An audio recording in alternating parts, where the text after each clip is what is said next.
4.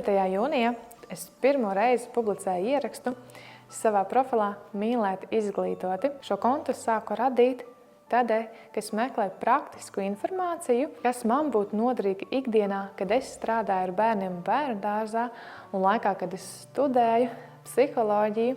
Es nevarēju atrast šādu informāciju pieejamu, tāpēc es sāku dalīties. Ir pagājuši jau 4 gadi, kopš es dalos ar saturu un turpināšu to darīt arī tālāk. Šajā mēnesī esmu sagatavojusi īpašu pārsteigumu, dāvanu ikvienam vecākam, pedagogam vai speciālistam, kurš vēlas noklausīties kursu, kā runāt ar bērnu tā, lai viņš klausās. Šis ir viens no populārākajiem kursiem, jo šajā kursā es stāstu par to, kā runāt ar bērnu tā, lai viņš mūs sadzird un tāpat laikā, lai mēs viņam iedot sajūtu, ka mēs viņu mīlam, saprotam, lai celtu viņa pašapziņu, lai palīdzētu viņam būt radošam, lai palīdzētu viņam mācīties, izglītoties, izzināt.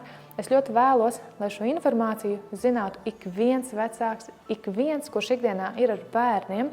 Tādēļ aicinu doties uz manu storiju vai arī zem mana profila un meklēt saiti, kā runāt ar bērnu tā, lai viņš klausās, un doties uz mājaslapu noklausīties.